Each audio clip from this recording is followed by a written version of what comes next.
So good evening everyone. So my topic is all about explain activation energy and how a catalyst affect the reaction rate. So first one is what is activation energy? So activation energy is the smallest amount of energy required for reactant molecules to collide successfully and start a chemical reaction. So it acts like the initial boost that triggered the reaction to occur. So ang activation energy niya po, siya po yung smallest amount of energy na kaipuan pa uning reactants molecules para pa mag-collide sila ning successfully and para po mag-start siya ning reaction. So, as you can see po ya sa kuyang picture na pailing po ya sa kuyang slides, mailing niyo po baga dyan yung bato, tapos yung baging halangkaw na bundok, tapos yung tawo. So, uyata po mahiling yung o ma-determine yung activation energy. Yung pag-push po ng tao, kung paano kayang yung bundok ng ito, yung pag-push niya po,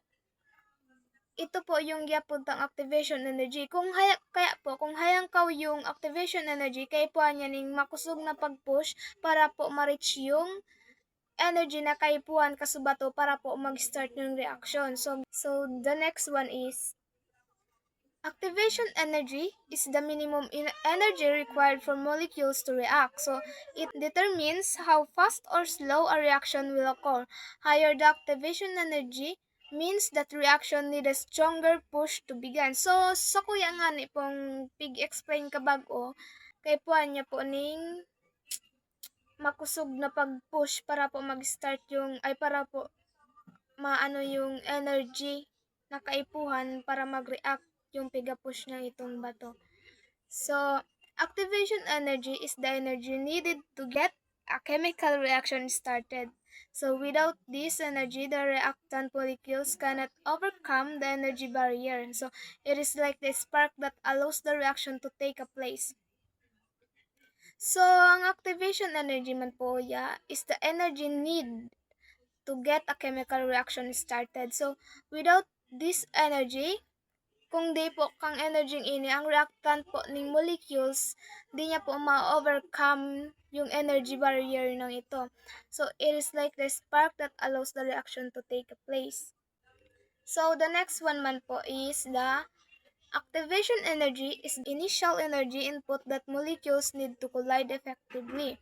So, it allows bond in the reactants to break so new bonds can form. So, essentially, it is the starting energy that triggers a chemical reaction. Example po ako sa inyo ng activation energy which is the phosphorus. So, this is the palito, tas ini po yung box ng palito. So, ang activation energy po is not the palito and not this one, the box. So, ang activation energy po is yung pagkakuskus ta po para po mag-produce ng kalayo yung palito. So, kapag po lower yung sa tuyang gigibong energy, di po siya makaproduce ng kalayo. Kaya po kay punta po ng minimum energy para po makaproduce ng kalayo yung sa tuyang palito sa pagkuskus uya. Kaya, so ilaw nyo po. Kay punta po ng alog ka itong energy.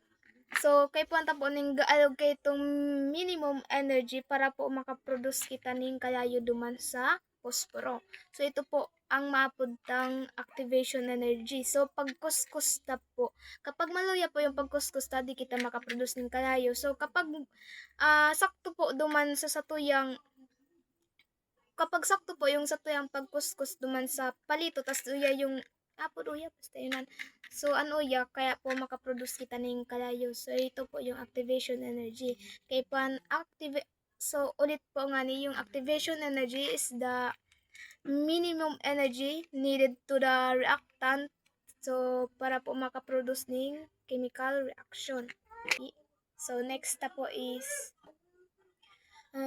why activation energy exists. So, molecules need enough energy to collide strongly. So, ang molecules ta po kay puan po ng enough na energy para po mag-collide sila ng strongly. So, yun po yung activation energy ta. So, the next one is, if they don't have enough energy, reaction will not happen. So, kapag po, kapag po di kita ning enough na energy po, yung reaction niya po will not happen. Paano man nga ni po, di ta na kaya yung energy or di ta nagibo yung energy na kaipuan kang sarong bagay ng ito para mag-start siya ning reaction. So, activation energy ensure that only proper and successful reaction occur. Means po ang activation energy baga po, siya po yung minimum energy na kaipuan ta para po starting reaction. So, ito po ang mapudtang successful or proper na paggibo duman sa activation energy o so ito sa paggibo sa activation energy para po mag-iwas yung sa inyong reactants. Para po makabuaning reaction. So, the next one is catalyst. So the next one is, what is catalyst? So catalyst is the substance that speeds up a reaction by lowering the activation energy. So it makes the reaction easier and faster without being used up or destroyed. So ang catalyst po, siya po yung gapa-speed up ning reaction by lowering the activation energy. So it means po yung nailing tapa baga duman na kay nayang kaw na bundok na may tawo. So, di ba hayang ka po bagay ito? So, dahil kay catalyst, papababaon niya ito para po yung activation energy niya is bako nang mas hassle yung sa inyang pagtulak duman. So, bababaon ito ng catalyst para po mas madari o mas speed up yung sa inyang reaction na mangyayari. So, it makes the reaction easier and faster without being used up or destroyed. So, gigibon po ng catalyst na magiging mapaspas yung reaction niya o mas madali yung pagkagibo sa inyo without being used up or destroy. Kung baging duman sa tao, di siya mga yung grabe na pagtulak, mag-push kasubato, dumasayang ka. Kaya yung catalyst, tutuwangan yung taong ito na pabababaon yung activation energy. So, para dit na lang na push ning bato, ma-achieve niya na yung o maabot niya na yung sa inyong pupuntahan. So, like that. So, catalyst, it provides an easier pathway for the reaction. So, siya po yung pathway. So, siya po yung kapadali sa satuyang buhay kung baga alog ka ito. So, the next one is how a catalyst affect reaction rate. So, lower activation energy is essential for molecules to react. So, kapag po lower o mababa na yung satuyang activation energy, madari na lang po yung molecules na makareact. So, magiging faster reaction, shorter time needed. So, magiging pong mapaspas yung satuyang reaction duman, kaya magiging shorter time na lang po yung satuya pong magigibo. So, catalyst increase the frequency of successful collision. So, ang catalyst niya po, increase po siya ng pagkakataon na maging successful po yung sa inyong pag-collision. So, kumbaga, matagumpay, ganun. So, gets yun na po, yung yung catalyst po, siya po yung gapadari sa activation energy. Siya po yung gapa-lowering duman sa activation energy. So, what is reaction rate? So, reaction rate is the speed at which reactant turns into product. So, it tells us how fast or slow a reaction happens. So, reaction rate niya po, siya po yung determine kung paano po kapaspas o kaluway yung reactants maging product. So, purpose in the topic. So, reaction rate measure the effect of activation energy.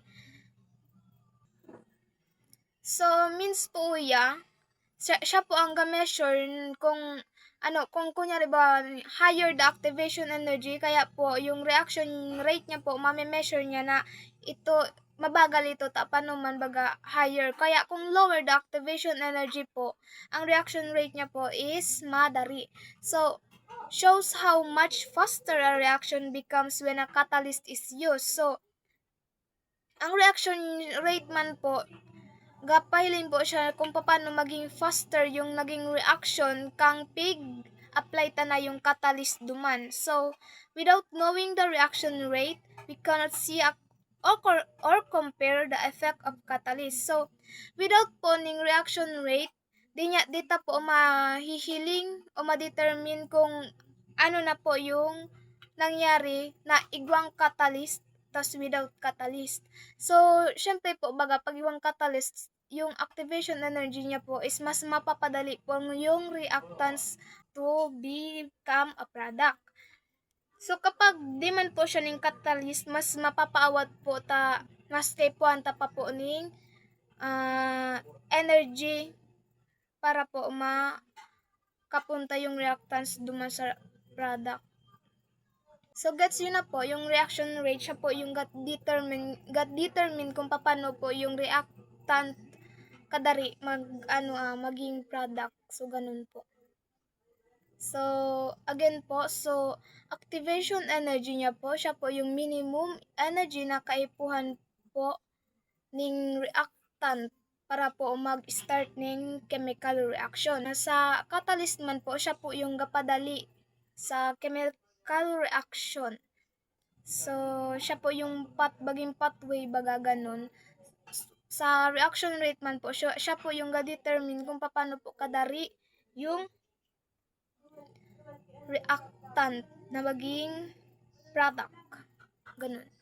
So, example of catalyst is enzymes in the body help digestion. So, ang enzymes po baga sa tuyang body, siya po baga yung gatunaw ning mga molecules para po mas madari po siyang ma-digest. So, siya na po yung example ng catalyst, yung enzymes.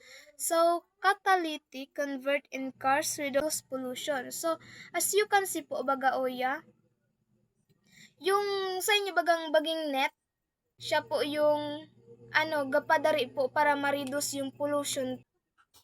So, ang yeast man po, siya po yung speed up ng fermentation. So, yan po yung mga example taning catalyst na gapadali po sa sarong bagay. In the next slide is the diagram. So, as you can see po, oya po sa first na box about sa activation energy is yung activation energy niya po is higher. Compare po oya sa sarong box po, yung activation energy niya po is lower. So, as you can see po, yung reactance po is kay po niya pa po ni minimum energy yung activation energy niya po is higher. So, without po siya ning catalyst, kaya po higher yung activation energy. So, ang reactance kay puan pa, need niya pa po ning minimum energy para po maging product. So, ang reaction rate niya po, maka-apekto po ini. So, magiging slow po yung sa inyong reaction rate. Mabagal po yung sa inyong reactants para po maging product. Paano man yung activation energy niya po is higher. So, mabagal po yung process niya. So, how about this, the second box. So, ang activation energy niya man po is lower na kasi po dahil duman sa catalyst. So, yung reactance niya po is diyan na po kay po na baging pasakitan yung sa inyong process na baging po, maski diyan na po kay po ning minimum energy po para maging product yung reactant. So, dahil po sa catalyst, naging siya po yung naging pathway para po mas mapadali yung sa tuyang reaction rate. So, with catalyst, ang sa tuya pong reaction rate is faster. So, without catalyst man po, yung sa tuya pong reaction rate is slow. So, ang reactant po is a substance that start a chemical reaction. It is what you begin with and it is changed during the reaction to form something new. So, ang reactants po baga siya po yung start ng chemical reaction. So it is begin and change during the reaction to form something new. So, ang product naman po, siya po ang substance that is produced or formed after a chemical reaction. So, it is the result of reaction created from the reactant. So, ang product na po, siya man po yung result ning satuyang reaction na ginibo po ning reactants. So ang reactants po siya po kumbaga ang reactants siya yung gigibuhon tapos yung product siya po yung nagibo. Siya yung final product. In conclusion po, in summary, so activation energy is needed to start a reaction. Catalyst lower this energy making reaction faster. So reaction rate help us measure and understand this change. So activation energy is kay puan niya po ning minimum energy po para mag-start yung reaction. So while the catalyst, siya po yung lower ning energy to make the reactants faster. So para po magibuta po yung reaction faster. So ang reaction rate naman po, siya po yung ga-help sa tuya para po ma-measure tas ma-understand ta kung ano yung pinagkaiba kasunduan na igwang catalyst tapos without catalyst. So, yaman po sa, as you can see po sa last page po ning sa koyang slides. So, ini po yung example niya. So, making a tea shows how reaction works. So, the sugar is the reactant and the sweet tea is the product. So, stirring the tea act as a catalyst to make the sugar dissolve faster. So, while hot water gives the activation energy needed to start it. So, increasing the reaction. So, making a sweet tea po. So, ang satuya po naman ng reactants is the sugar. Ta siya po yung kaipuhan po para maging sweet na tea. So, maging mahamis nga ni po. So, yung sweet tea po is siya na po yung product. So ang catalyst naman po, siya po yung nagpadari para mag-dissolve yung sugar duman sa satuyang sweet tea. So, while the activation energy, siya po yung kaipuhan ta na yung mainit baga, siya po yung kaipuhan ta kung paano kainit yung gagamiton ta duman sa sweet tea ito para po maluto talaga na maayos yung sa inyang tea, sa inyang bengkapingan sa ito. So, increasing the reaction rate. Kaya po, kaya pong reaction rate ma-increase po talaga siya. O kaya, mas mapapadali ta po yung satuyang reaction rate kapag ginamitan ta po ning catalyst napadari niya pa yung pagibo ni sweet tea. So again, ang activation energy is the minimum energy na kaipuhan ta po para po mapadali yung react ning satuyang reactant. So para po magi siyang product. So again po, ang activation energy, siya po yung minimum energy na kaipuhan ta para po mapadali yung satuyang reactant na maging product. So while the catalyst man po, siya po yung lower ning energy ini para po mas mapadari ta po yung pagibo ning product duman sa reactant. While the reaction rate po, siya man po yung ga-measure ning satuyang ginamitan ning catalyst tapos without catalyst, siya po yung rate kung paano kadali o kabagal yung yung pangyayari, yung naging aning reactant para maging product. So siya po yung reaction rate. So thank you.